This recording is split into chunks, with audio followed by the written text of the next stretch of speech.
Okay, please take your seats. We're about to start.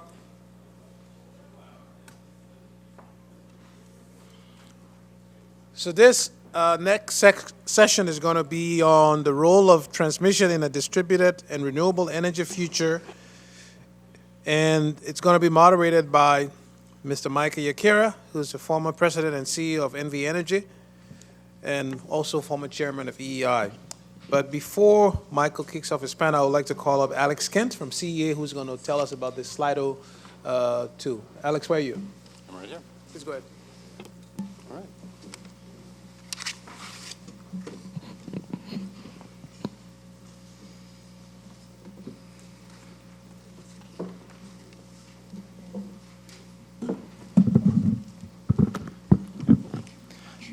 Hi, everyone. So you can ask questions through the mics at your table, but you can also ask questions through a tool called Slido. I left the clicker at my table.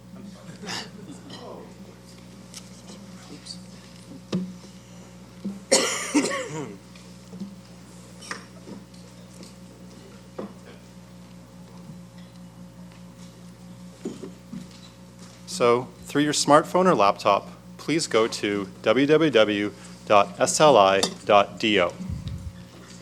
You'll be brought to a homepage that looks something very similar to this image, and into the bar, please type 2019 GGF. That's our event code. I'm going to give everyone a second to get through because 100 of you are now crashing the Wi-Fi. Okay. On your phone or computer, you'll see something that looks approximately like this. Operating systems differ slightly, but you have two options. One is the Ideas tab. This is the center image.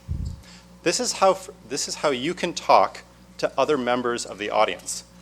If any of the panelists said something you think is particularly interesting and you want to add an anecdote, like, oh, my utility had something very similar. Has this happened to anyone else? Put that in the Ideas section.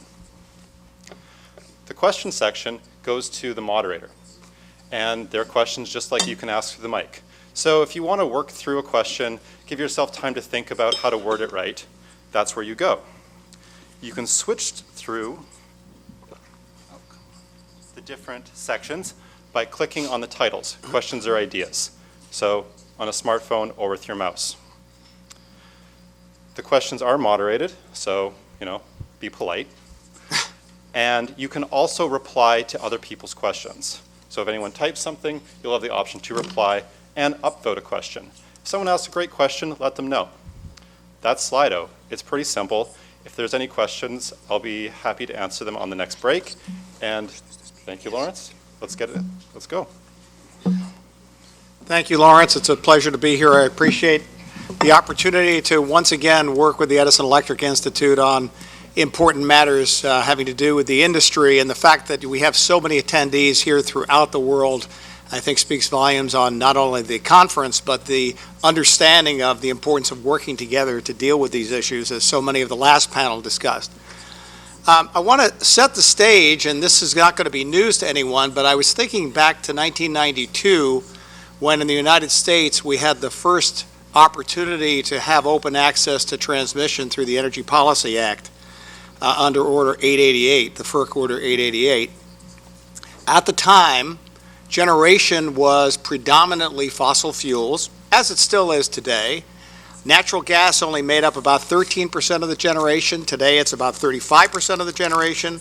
But most importantly, renewables was just burgeoning. I remember when I was with what was called at that point Florida Power and Light, now NextEra Resources, we were investing in renewable energy projects in various places like California, geothermal, solar, and the like. And when we formed FPL Energy in 1998, we expanded that greatly to wind power and solar power. We worked with manufacturers to reduce costs, and you can see that in these simple numbers. In 1992, about 2% of the generation was coming from renewables. That's excluding hydro.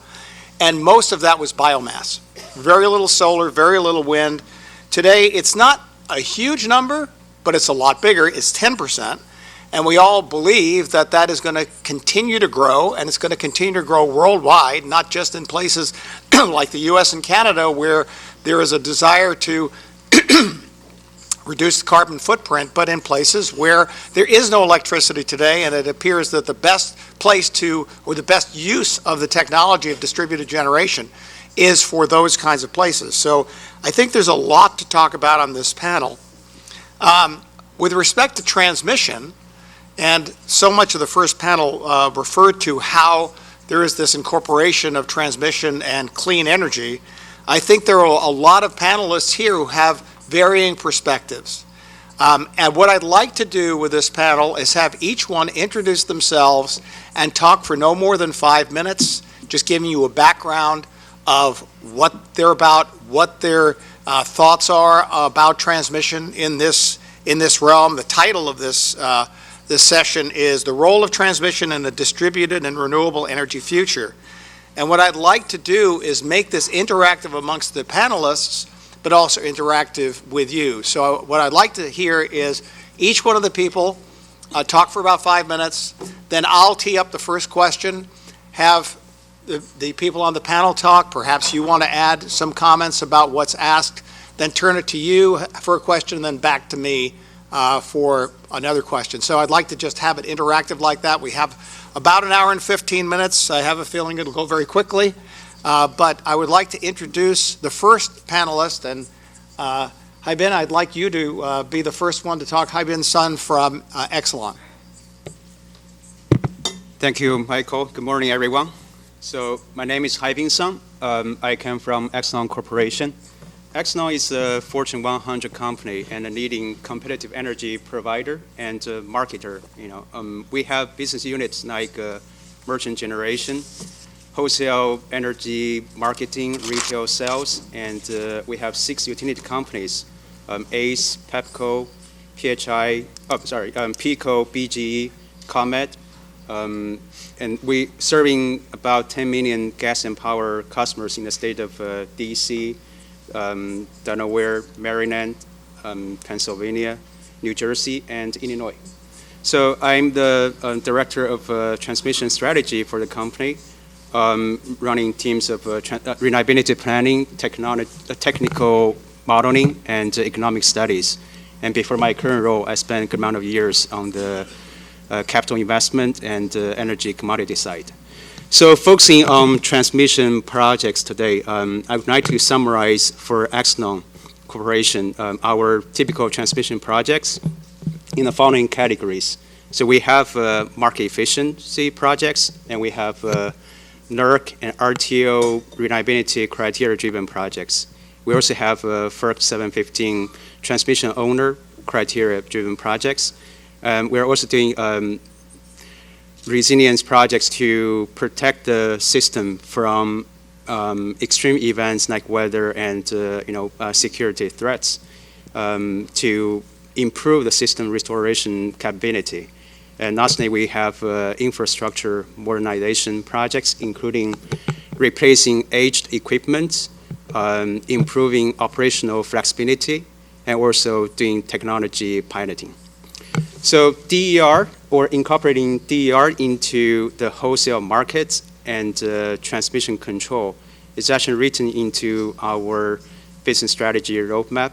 The company is piloting a microgrid project in Brownsville, Illinois, one of the first of its kind in the nation, which includes solar resource, energy storage, things like that.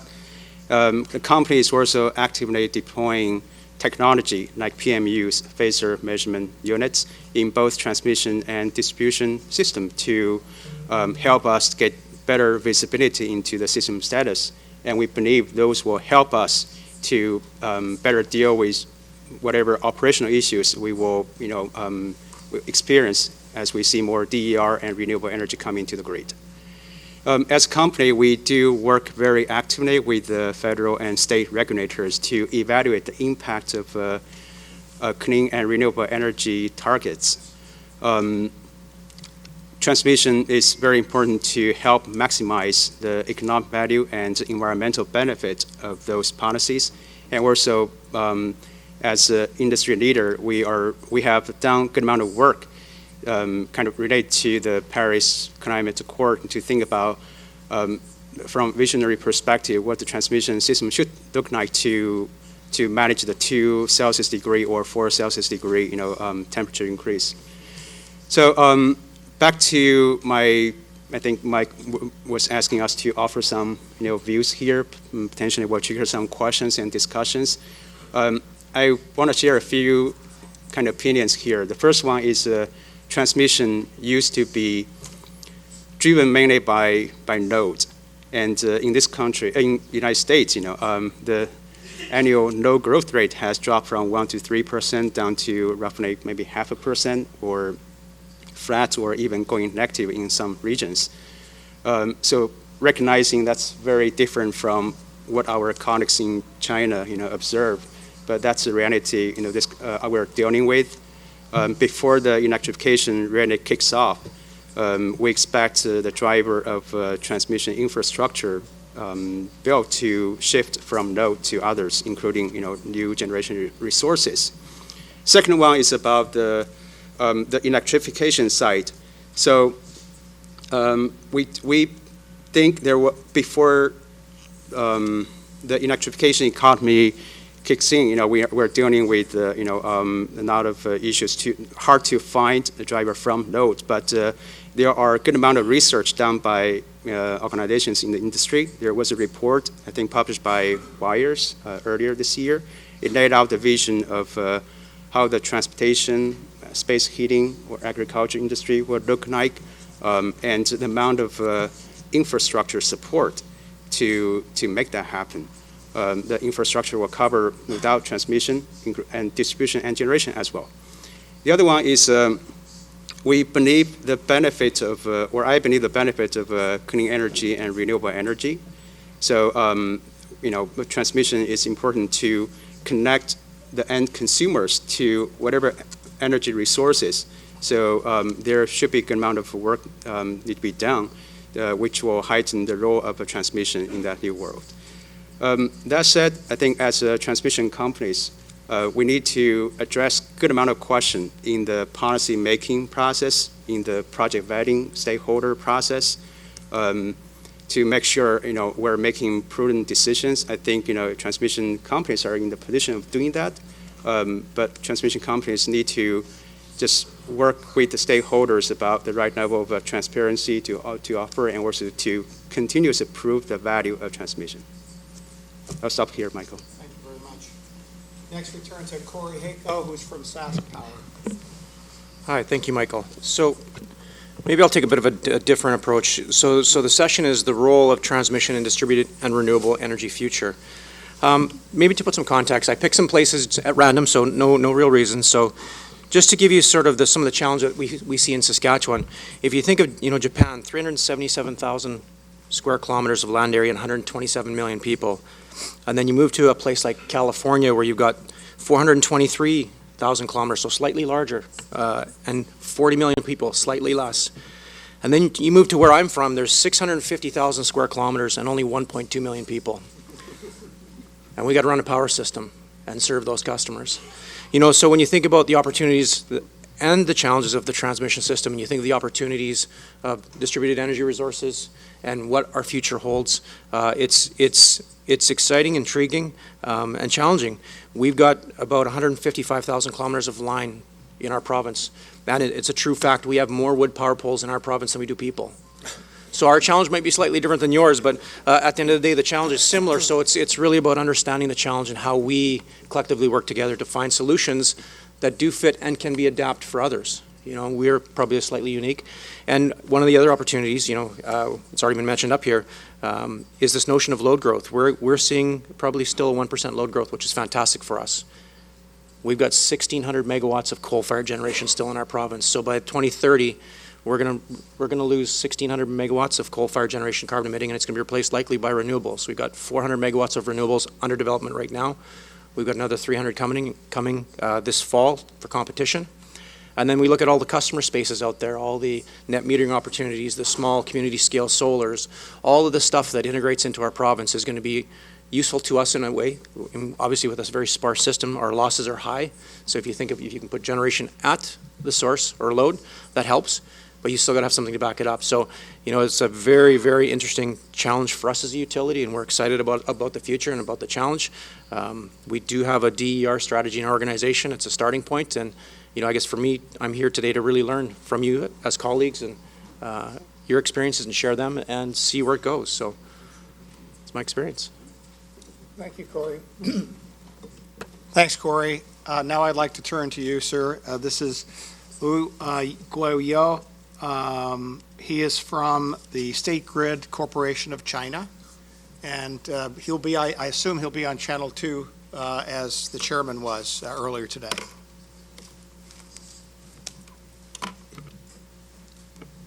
好，谢谢主持人，大家好，非常高兴呢和我们全球的电力同行来做一个交流。我服务的国家电网呢，服务中国88%的这个区域服务人口呢超过11亿人。我也结合中国国家电网的实践和大家分享3点体会。一是发展可再生能源是推动能源低碳转型的必由之路。中国呢，通过采用集中式和分散式相结合的方法，实现了快速的这个可再生能源的发展。过去的10年，全球可再生能源发展维持了高速增长，风电、太阳能发电装机平均年增长14%和37%。中国的发展更快，分别达到了25%和46%。在这10年期间呢，全球的风电、太阳能发电累计增长了2.3倍，这其中呢，中国贡献了33%的增量。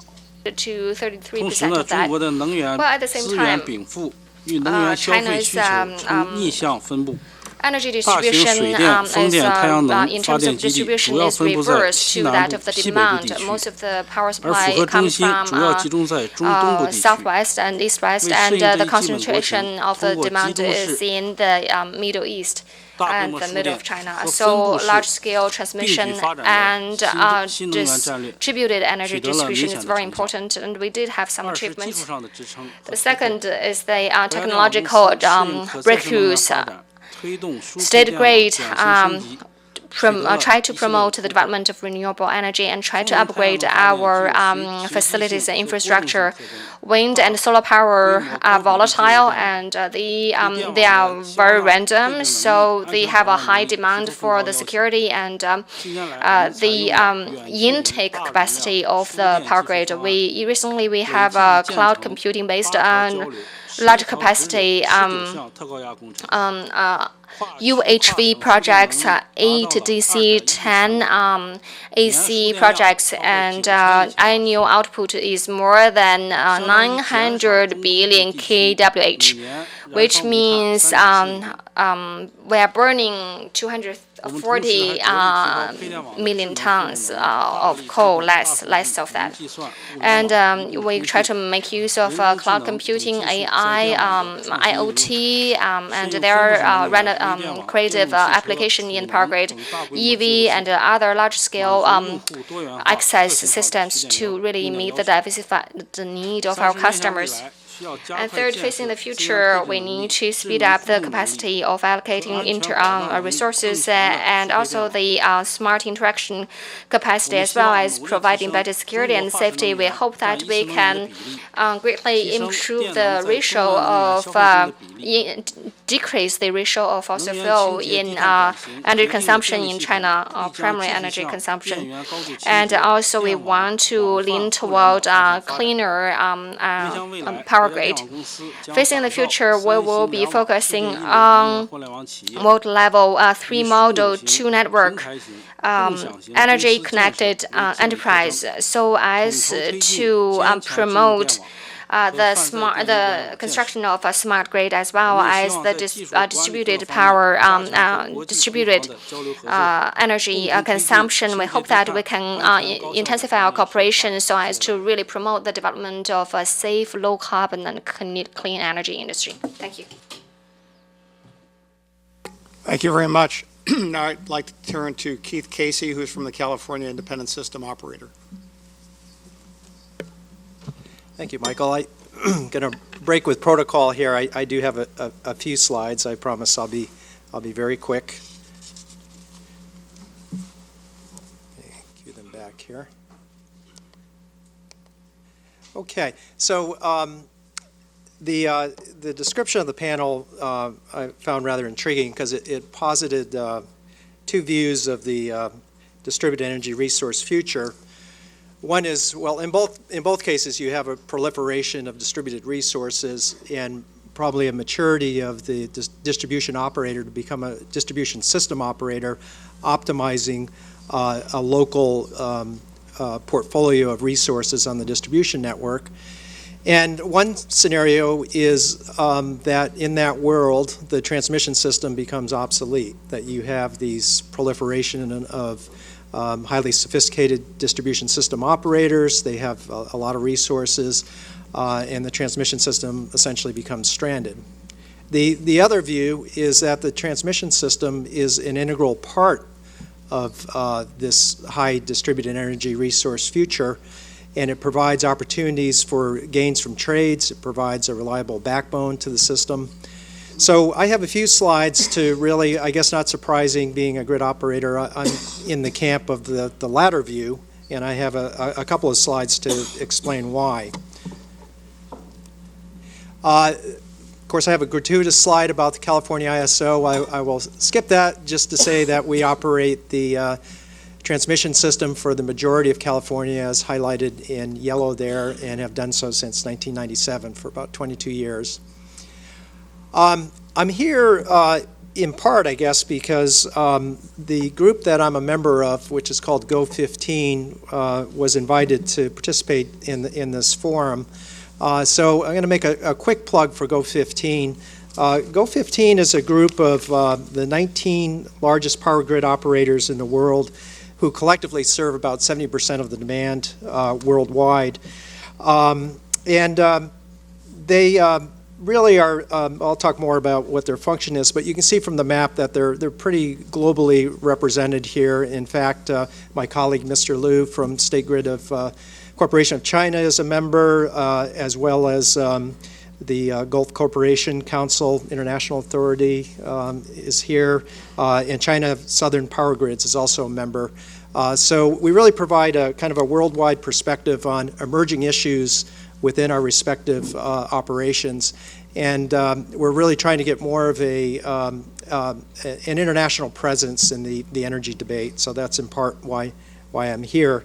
Although my views are really that of the California ISO, I can tell you from having had many discussions at Go15, I think my views are largely shared by many of the members. And this is just some more background on Go15. If you're interested in learning more about the organization, there's a link down at the bottom there, so I will skip that. Real quickly, with respect to California, as you may know, California has an extremely aggressive clean energy agenda, looking to get to 60% RPS by 2030 and 100% zero carbon by 2045.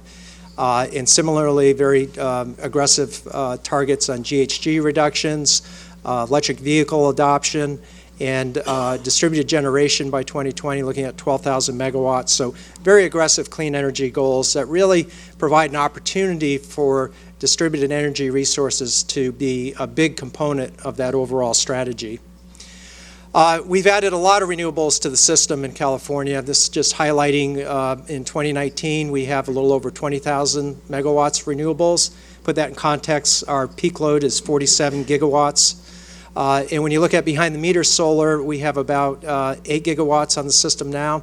That's going to increase dramatically by 2030 to over 20 gigawatts.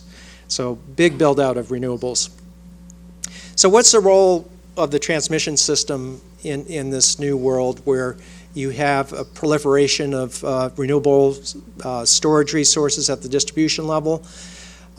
In my view, the transmission system will be a critical piece to that overall vision. And what's highlighted here is I think you can think of the transmission system as kind of the backbone for enabling these distribution system operators to exchange energy between themselves and to leverage large-scale renewables that are transmission connected, whether it's wind, solar, or hybrid resources with battery storage and hydro, to help with integration as well as helping to meet clean energy targets. So we really think the transmission system is going to have a critical role in that regard. Some of the efficiency benefits for any of you that have planned transmission systems or looked at combining operational regions, something called a load diversity benefit. If you have two systems that peak at different times of the day, then collectively the capacity needs for serving those two systems combined is you can have savings from what it would cost to do it individually. So having a transmission backbone that will enable DSOs to combine their operations and share resources, we think is a big value proposition. When you look at, Haibin touched on this, but when you look at electrification of other sectors in the economy, so when you look at electrifying transportation and building heating systems, this is a projection for California that shows 60% increase in annual energy consumption in California when you take into account electrifying other sectors to meet your GHG goals. So the notion that you can meet all this electricity demand with local resources, I think in the case of California, many places is not going to be practical or even possible, which means you'll be dependent on large-scale renewables. The reliability benefits of the transmission system, providing power quality through stabilizing variations in voltage and frequency, and also managing surge currents when you start up large electric devices such as air conditioning compressors. Having a stable AC network to absorb those inrush of currents is another significant benefit. And of course, as a reliable backup to distributed resource outages, particularly when you have a large solar portfolio. If you get multiple days of cloud cover, how are you going to meet your local demand? And we think the transmission system can provide value there. Last slide just touches on if you have a world where you have people managing their portfolio of resources at a local level and you have regional interconnection trying to do the same, how do you coordinate? You could spend a whole panel on this particular topic, but one of the things we've been advocating for at the California ISO is this notion of kind of a layered hierarchy of optimized subsystems where you have at the very lowest level smart buildings, microgrids optimizing their system, and then the DSO optimizes at the next level for the distribution system, and then finally the interface between the distribution operator and the regional grid operator gets optimized at that interface. So rather than having a regional grid operator trying to manage every single resource on the distribution network, you have this layered hierarchy of subsystem optimizations. And we think this is a very scalable concept that in the end will make a lot of sense. So I will stop there and turn it back to you, Michael. Thank you, Keith. And seeing the questions that are coming in, I might just go right to the questions after our last panelist talks. They're very interesting and provocative. So let me introduce the last panelist, Ahmed Maria. He is from the Independent System Operator in Ontario. Thank you, Michael. So my name is Ahmed Maria. I'm the Director of Transmission Planning at the IESO. So in Ontario, the IESO is the system operator. We plan the power system, we operate the power system, and we also administer the wholesale electricity markets. So I believe that in Ontario, we haven't truly unlocked all of the value that DERs can provide. For example, DERs cannot have very limited ability to participate in our markets. And I think it's very important to do so for many reasons, to unlock this value for many reasons. First, in Ontario, we have about 4,000 megawatts of distributed energy resources in the province. So that's about 10% of our installed supply capacity. And although that's not a large number, we do believe that number is going to grow in the future. Another reason is if we enable DERs to participate more fully in our wholesale markets, we'll introduce competition. And as you know, competition drives lower costs and results in more innovation. And so that's another reason for why we truly want to unlock the value of DERs. The third reason is DERs will never be a cost-effective alternative to transmission unless we can realize all the value it produces. And so when we plan the power system and we're seeing load growing in a particular part of the province, most of the time we identify transmission as the most cost-effective solution for meeting that need because we can't realize all the value from DERs. So unlocking that value, allowing them to participate in our markets, will allow us to identify particular situations where DERs may be more cost-effective. So for all of these reasons, we believe we would like to unlock the value of DERs, and there's a lot of work that the ISO is doing to unlock that value. I don't have time to go through all of the activities that the ISO is doing in this area, but I would like to highlight a series of white papers that we're producing where we're exploring, I think, some very foundational, fundamental elements in this area. So for example, these white papers are looking at questions like the 1 megawatt threshold we have in Ontario for participating in our wholesale markets. Is that an appropriate limit, or should we reduce it to allow more DERs to participate directly in our wholesale markets? We're also looking at questions like, should we enable DERs to participate in our markets through aggregation, and therefore allow smaller sized DERs to participate in our markets? So we're looking at these kinds of issues in our white papers. We're also looking at issues like, how could we enable DERs to participate in our markets without interfering or adversely impacting the way the distribution system is operated? And also, how can we enable DERs to participate in our markets, or how do we coordinate the participation of DERs in our markets with the coordination of their participation with their participation in distribution level markets? So our white papers are kind of looking at all of these very foundational issues, and in doing so, we're hoping that we could enable and unlock the value of DERs. We're also working with some of our distribution companies on pilot projects where we're exploring how we would procure and make use of DERs to meet distribution needs and also system needs. So these are some of the things that we're looking at, but we're very aware of the fact that any steps that we take to enable DERs to participate and any steps that we take to unlock the value of DERs should consider that we can't compromise the reliability of the power system. Like maintaining reliability is a core mandate of the IESO, and we're very aware that this is something that has to be preserved. And so there's a lot of work we're doing in this area as well. For example, in the past, we've required all DERs that are less than 5 megawatts to provide us with data that allows us to forecast their output, and we use this data to dispatch the system.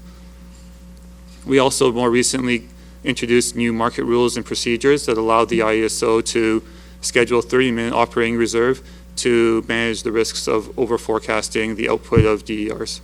And more recently, we've identified an emerging risk where events on the power system could result in a large number of DERs tripping offline unexpectedly. So we're working with a regulator in Ontario to ensure that DER settings are such that wouldn't happen. And finally, we're working with the transmitters in Ontario on creating a procedure for us to become more aware of when transmission facilities are reaching the end of their lives, because that is the best opportunity. When a facility reaches the end of its life, that's the best opportunity to reconfigure and redesign the transmission system so that it's more suitable for the future. So replacing a transmission asset like for like may not be appropriate anymore as the system evolves into the future. So in summary, we see a lot of value in unlocking the true potential of DERs. We're aware that we're aware that we need to do this while safeguarding the reliability of the system, and we know that our planning processes have to evolve. And I'd be happy to talk more about this as part of the panel. Thank you. Great, thank you, Ahmed, and thanks everybody for the opening remarks. Let me just hit a housekeeping issue here. Someone asked whether the presentations that are being made are going to be available. Will they be available online or outside or both? Online. Online? Okay. Great. The first question from the audience is, how do you balance a change from stable coal-based baseload to more intermittent renewables? And let me add to that, how do you account for the financial differences between building for intermittent energy resources and the financial implications of collecting appropriately for those additional resources? Just open it up to anyone on the panel. Kory? That's actually a great question, and one that hits home for me for sure in our organization. So let me clarify, you didn't ask the question. I did not ask the question, but I appreciate the question for sure. So one of the challenges we're doing in Saskatchewan as we start to decommission our large coal fleet, we are looking at implementing wind as our primary source of renewable. We do have some small-scale solar projects on the books, but by and large, it's wind. So to do that, because of the intermittency of wind, we are also deploying combined cycle gas units. Now, we know that combined cycle gas units are still carbon emitters, but they are much more efficient than our existing fleet of gas units. So we need something with some fairly fast response time. In addition to that, we're looking at technology. We're looking at our neighbors to help us as well. So we have 3 interconnected neighbors that have other options complementary to ours. So we're looking at that as well. But it's renewable integration is probably one of the largest challenges that SaskPower as a utility is facing. Just scope, magnitude. The question still is how much wind can you integrate into a small system? And we've studied that for many, many hours and many days and spent a lot of money trying to study that. And we think we've got a good handle on what that means for us. Now the question is, as we start the journey and start to implement and see what actually happens. And we expect that it's not going to unfold quite as we've modeled. But at the end of the day, we have to start somewhere. So it's an interesting question, and it's going to be a challenge for sure. Anyone else want to comment on that? Keith? Yeah, I think, when you talk about stability of the power system, there's the power balance, managing the energy balance with intermittent renewables. So we're very dependent in California on the gas fleet to help with that, as well as our neighbors. We import a lot of energy to help with that. But then things like, system inertia and frequency control. One of the intriguing things is the extent to which renewables themselves can provide those capabilities. We've done some pilots in California with a large solar PV facility, and it was pretty astounding the capabilities these electronics have when coupled with the right controller to provide inertia-like response to frequency events, provide voltage management. And then, of course, storage is a big part as well. Battery storage is certainly going to eventually in California take the place of the gas fleet for a lot of these services. Yeah, I would just add some comments here. I think Keith mentioned some operational challenges of DER resource and renewable energy, right? It calls for a good amount of actions, from data sharing, from, kind of applying what people call smart inverters, to handle those. Also, because as of now, we do not have a kind of standard, criteria that's applicable to all the companies. Actually, there is a risk of individual companies are working on developing those, trying to customize to their respective systems. So that will cause a danger of later on, we need to deal with some compatibility issues. And then I also want to come back to Kory's comment. I think the way I think of renewable energy development and transmission infrastructure development is that they both have an impact to customers, in addition to job market to economic development. So when we work with state regulators or federal regulators, we need to kind of point out that point. So in addition to some micro economic studies, we need to do some pretty detailed system study to figure out what's the implication on the infrastructure side, and then do some level of optimization as we can.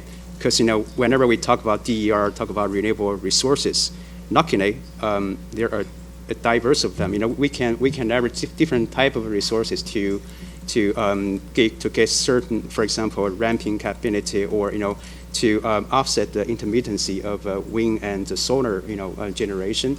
So those are the benefits we can expect, not of kind of coming from engineering studies side. We can try to realize them and also plan that accordingly.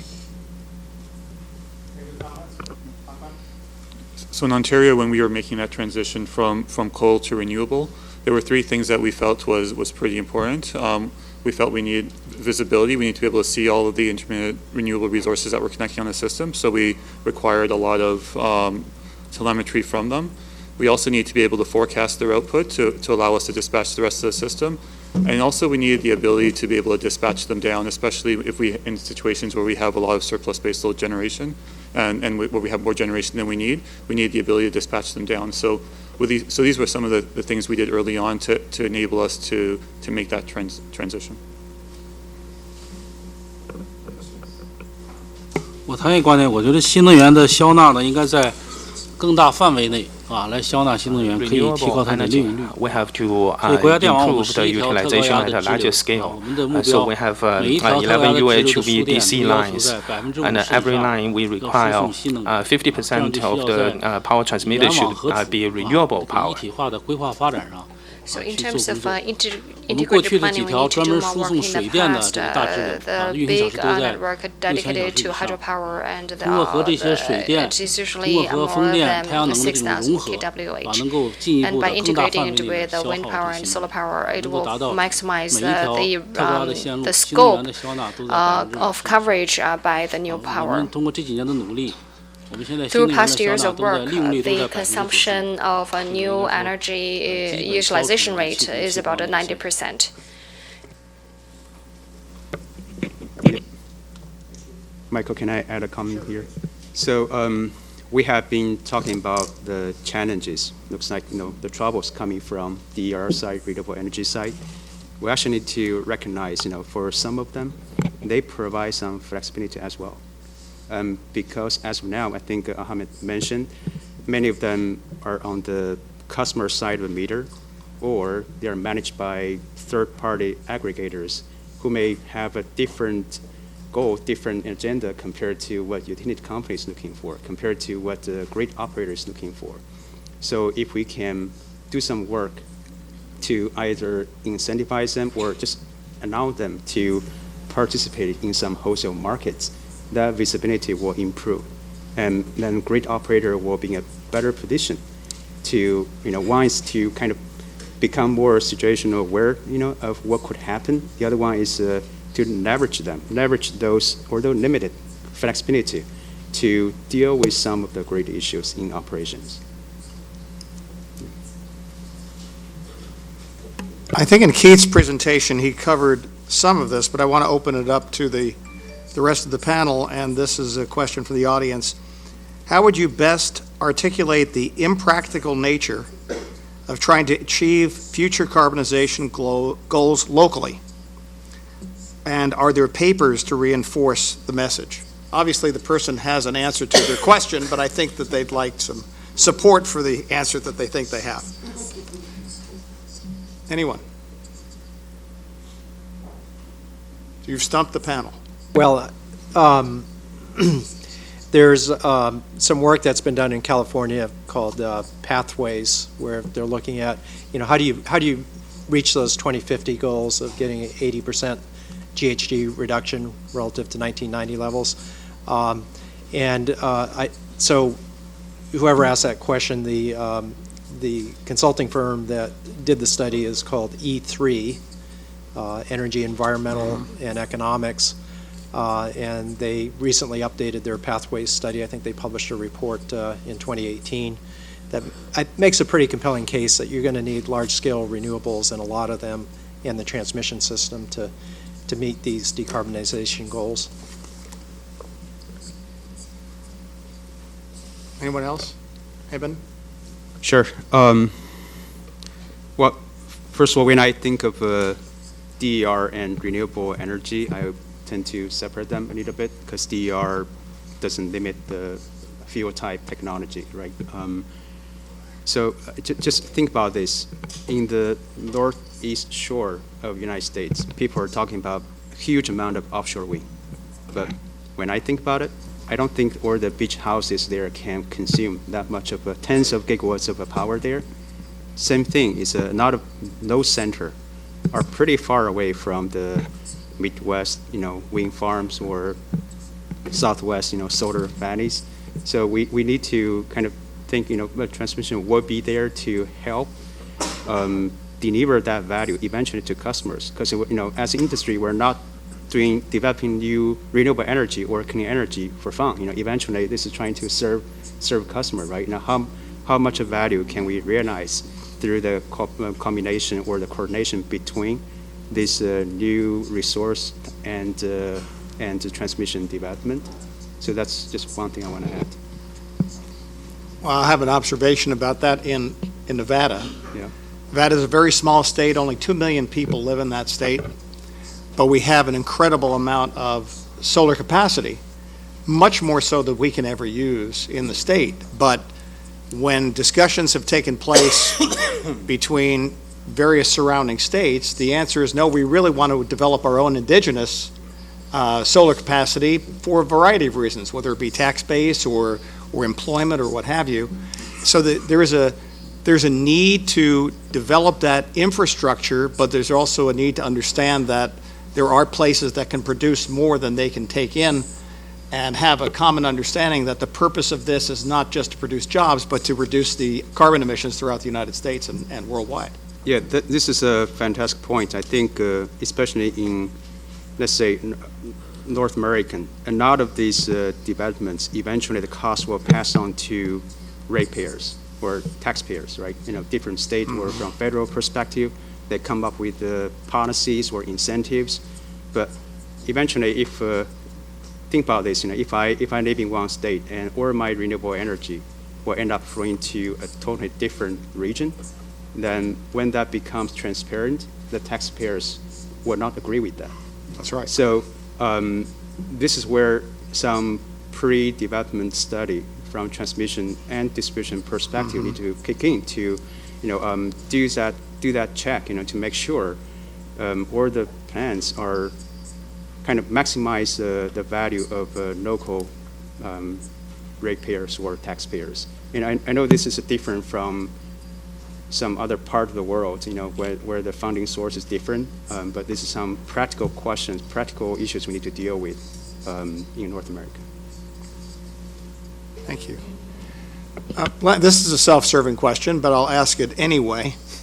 What's the response to those who suggest that the future grid can be built through localized balancing through DR on rooftops, and that new transmission is not necessary?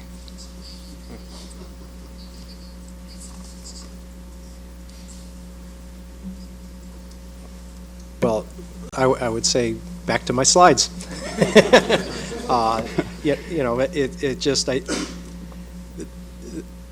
When you look at the sheer scale of it, when you do the math of it, what it's going to take to decarbonize at the levels we're talking about, maybe it's different for different places, but in the case of California, doing it all locally is just, I don't even think it's feasible. You're going to need access to these large-scale renewables just to meet the sheer volume of demand, because you have your population very concentrated in the coastal cities.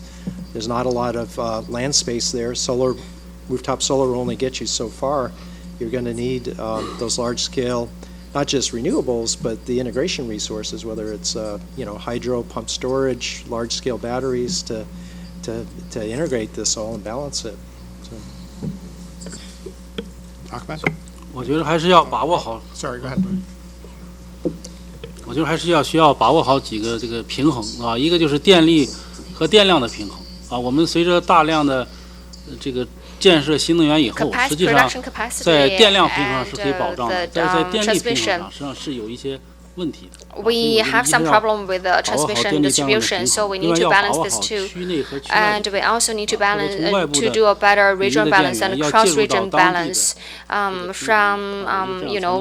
Basically introduction more into a region to migrating, shifting it out. The third is that we need to really focus on utilization rate with the large input of clean energy or new energy, for example, like nuclear power and all that. Their utilization rate is decreasing.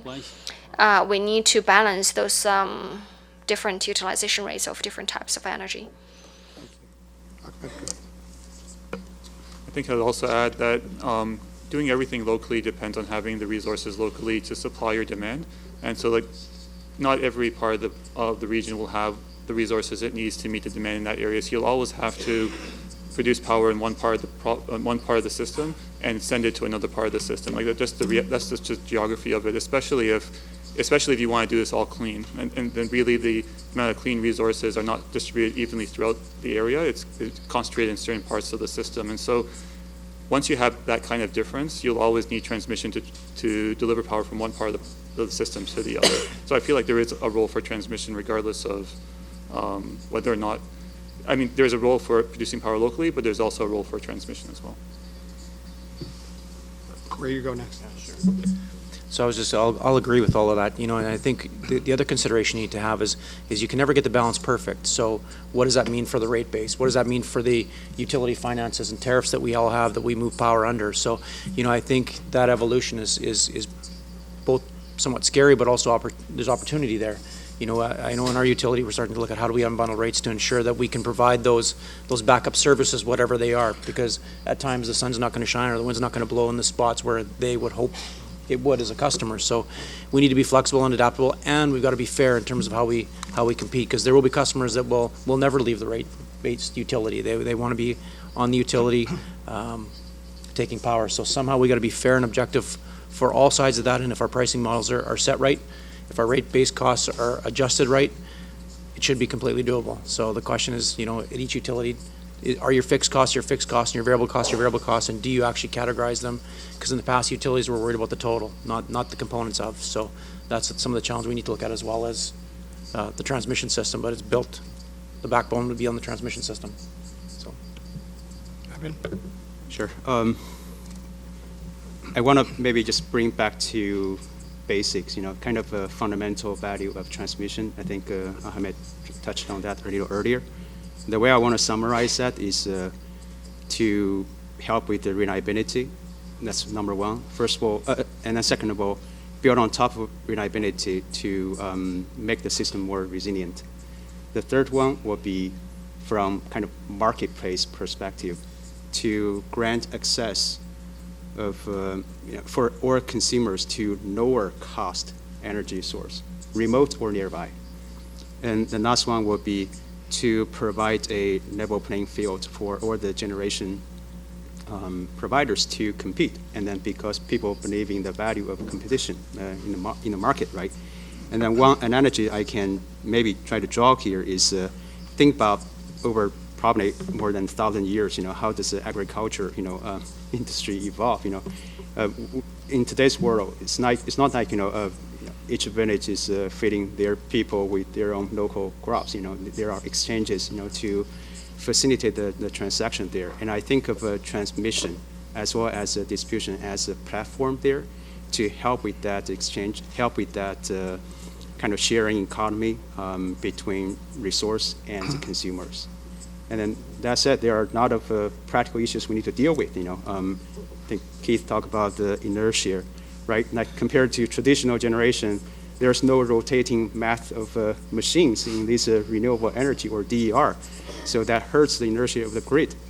So definitely need to deal with that. And the other one is from transparency perspective. We need to think from modeling, from standard, and also from tool development to enable our grid operator and utility companies or control rooms to have visibility. If hopefully have some, being able to visualize, what's happening in the grid, and to do the right decision to keep the system safe and efficient. Do you have something else you want to add? So one of the things we see is, and that's a great point. The one thing that we see is that technology is advancing. Even in the new wind turbines, they are starting to offer a lot of flexibility and service that comes with them. It's not just, a device that just drags on the system. So we've certainly noticed in the last 5-6 years an evolution as well for those, and the types of services that they can now offer to the grid, which makes them easier to integrate into the grid. So. At least at the large scale wind. Solar, not so much yet. I think Kory stimulated something in my mind, and this is commentary, not question, but I think of Henry Ford saying, I will sell, I'm paraphrasing, and I'm going to mess this up terribly, but I will sell anybody any car they want as long as they want a black Model T Ford.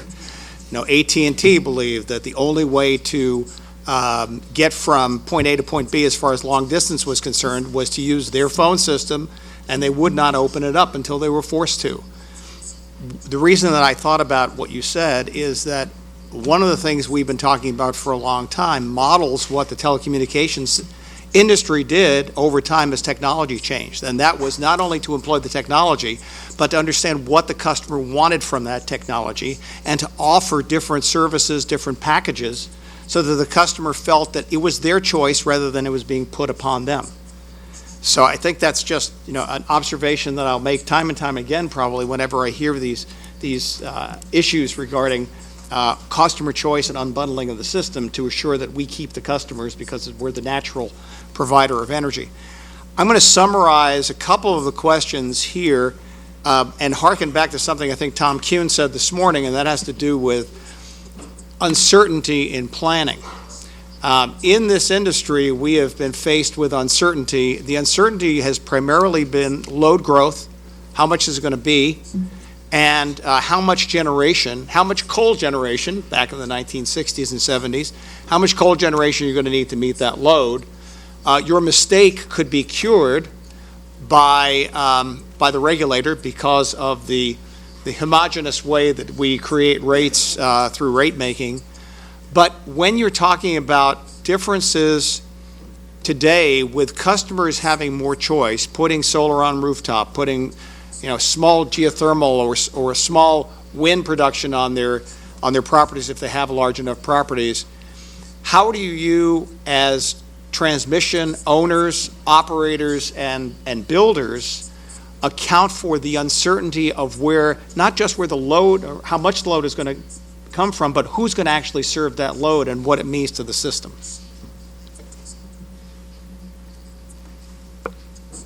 So maybe I can start.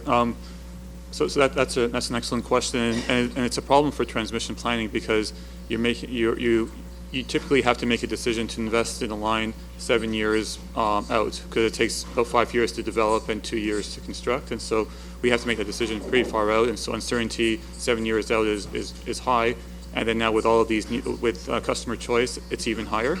So one thing that we're trying at the in Ontario at the ISO is we're trying this concept of doing all the development work. So basically, we want to delay the construction decision as long as possible, so we have the best information that we can have when we make that decision.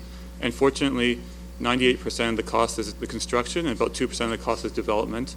And development takes about 5 years. So what we typically do now is, especially in the face of a lot of uncertainty, is we would recommend development of the line. So they would go through the process of developing the line, doing the environmental assessments, the detailed design.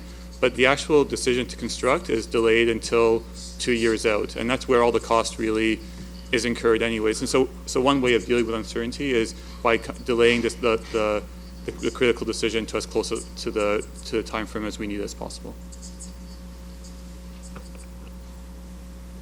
I'll just add a comment. So when we think about planning, especially think about our company's service territory, which is largely overlap with the PJM. So we are used to terminologies like night load, summer peak. What does that mean? Those are terminologies describing load. It does not give us visibility or does not reflect what's happening behind that lumped load. So I think this is one issue we have to deal with. It's not on behalf of my company, just my personal opinion by going through a good amount of studies. When we see a lot of curtailment, what that tells me is from planning perspective, the system was not designed to handle, or to accommodate all the potential generations or outputs coming from the new energy resources. So it's probably a reminder for us to think from standard and procedure perspective, what should we change to reflect the new reality? And then another example, very specifically to DER, is people probably remember, like many years ago, IEEE had this 1547 standard, kind of basically, whenever there's issue, just ask the DER resources to trip off, right, instead of staying there to cause bigger problems to track the frequency or voltage, down the drain. So I think the organization, IEEE organization, is realizing that, is kind of putting a lot of brain power behind that to work on the new standard to reflect what's desirable interconnection standards. I think from my perspective, an individual company can only do limited things. There need to be a call to the industry to put our heads together to think about what needs to be changed. Because if we don't kind of put some groundwork there. Just go straight to deal with individual technology to handle some very specific issues showing up in your system, my system, and end of the day, we probably need to go back to the drawing board to redo some of the work. Anyone else? Okay, there's, I think we have time for a few more. We have to break in about 10 minutes, but there's a question here about resiliency of the system, and let me read it to you. If I can find it. Here it is. To what degree will remote sensing play a role in creating resiliency and reliability in the DER transmission system, in a DER transmission system? And I'm assuming that means from smart meters all the way back to through the transmission grid.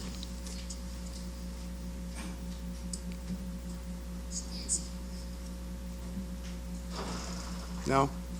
Well, maybe I'll start. So, you know, this one's a challenge, I think, for many utilities, and you know, I think one of the things I know at our utility, we're going through this evolution of what we're calling grid modernization. You know, so to give us better visibility, we already have extremely good visibility on the transmission system, but once you get to that sort of low end or sub-transmission voltage, it's very, very difficult to see that visibility, and you think where DERs mostly hook onto is that sort of blind part of your utility. So, you know, and even in terms of running the utility effectively and optimizing what's on versus what's off, I think it's tremendous to get better visibility into what's out there. You know, it's no longer a switch is open or closed. It's stuff is happening, right? So I think, you know, grid modernization is pretty key to this, but it is also very expensive to get to the level. So, you know, the question is, how far do you need to go? Can you expend 10% and get 90% of the value? Do you have to spend 50% to get 90% of the value? Every utility's got a different tolerance or different level or threshold for that, and that's a journey that I think we all are looking at and embarking on. So maybe I'll start there and turn it back to the panel. Michael, I kind of go back to that last slide I had on the grid architecture, because I do think you know, getting the granularity at the distribution level of what's happening and being able to leverage that to help conditions on the transmission system is going to be really important. But I don't think it's practical to think that a transmission operator can have that holistic view all the way down to the distribution level. So it gets to, you know, how the distribution system operator needs to evolve to be able to have that capability, and how they can interface with the transmission operator, where if we need to call on the distribution system to help with overall grid conditions, that distribution system operator can do it, as opposed to having you know, the grid operator, the transmission operator trying to do it, and perhaps creating problems on the distribution system because we don't have visibility to the distribution system. So I think that's where that layered hierarchy and coordination at the interface between the distribution and transmission needs to come into play. And that's created through dialogue more than anything, or government edict? Well, you know, to be honest with you, what we're trying to do in California is a bottom-up approach, working with the distribution operators, the three big utilities in California, about, you know, recognizing where we are today, where we have a lot of gaps in coordination, and how can we start to build up that coordination one bit at a time, as opposed to a moonshot on some big grand vision. We're really trying to build it up from the bottom. Mr. Liu, you had something. 这个国家电网我们管理着4.3亿只这个智能电表， Grid controls 430 million smart meters, and that is a valuable asset. According to our analysis, every year over 5% of load at that peak is we can say 90% of our load annually not exceed 168 hours. So if we can shave the 95% of peak, we can reduce the 40 million watt of installed capacity. So through the better control and coordination of smart meters, so at the peak time we can reduce 5% of the load, and then we continue to study how to ways to reduce 8% or 10% of load, and this will better balance the supply and demand and the reliability of the grid. Right. I mentioned earlier about, in our company, we're deploying PMUs in both transmission and distribution system. I'm feeling pretty proud to say, the company's put a lot of effort on the innovation side. In the example of a PMU, it's not just equipment. We also put up a lot of time and effort to develop the application to be able to leverage the data connected through these devices to do a better job in kind of understanding where the system is going. But that said, we have a good amount of support there from management team. We have a tremendous amount of support from RTO. But when it comes to making investment decisions, we have to deal with the practical issues of how to get the funding there. I believe, we're not unique, when it comes to this issue. So that's something we have to kind of keep working, because as a transmission owner, the reality is, there's a saying, I think was keep the beating, let the beating continue until the morale improve. So there's some perception there, right? There might be a perception of, hey, you're just looking for another excuse to, deploy your capital or your ROE. So those are the things we need to definitely keep a balance, from policy regulatory perspective, and also don't lose sight on any of those. And I want to say, through our microgrid project, the pilot project, the value of these devices are, very, very, very high, for us to get that visibility. And just imagine, if it comes to a certain scale, and then someday, kind of coupled with the robust communication between T and D, and improvements in the tools, so there will be. We can see the hope of a transmission operator being able to see more of what's happening and being able to have more time to be prepared for the next problem. That's great. This might be the last question, and it was one of the first asked, but I decided to save this one for last. As your companies or organizations have integrated more DER, have you experienced anything you would characterize as weird or unexpected? I assume that means as it continued to grow. Have there been things that you hadn't anticipated that have happened in your systems?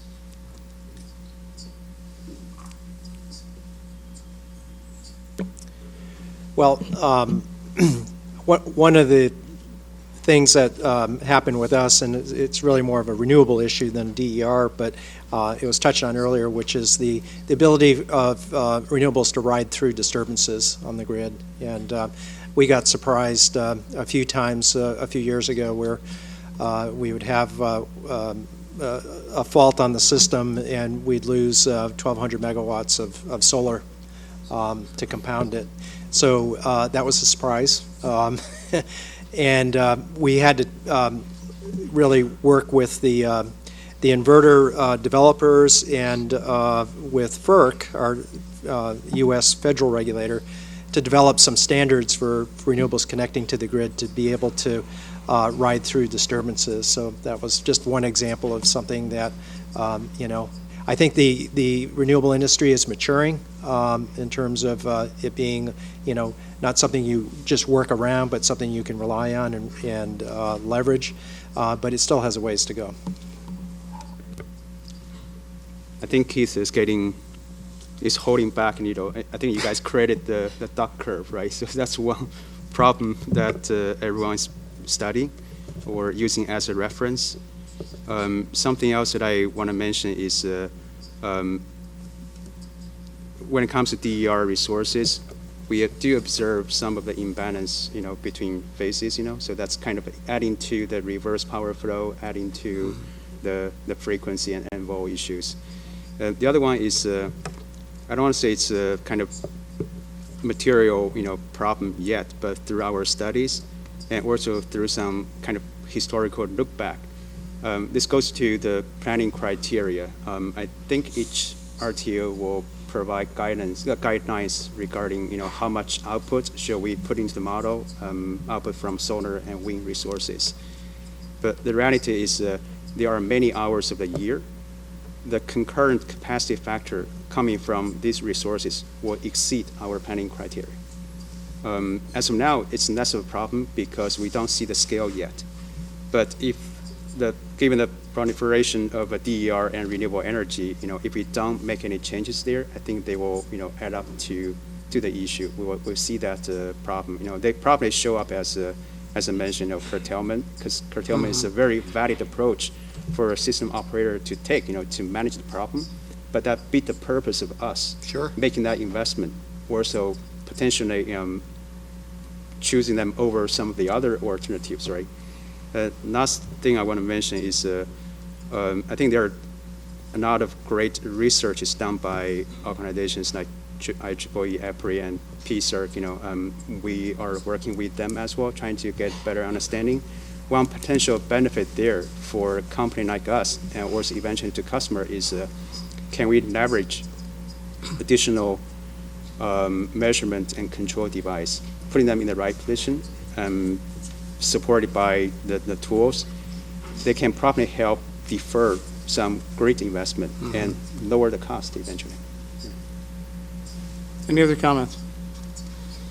If not, I think that this panel is completed. I believe we have lunch next, Lawrence, but thank you very much to the panelists. I enjoyed being the moderator, and thanks for the great questions. I appreciate that too.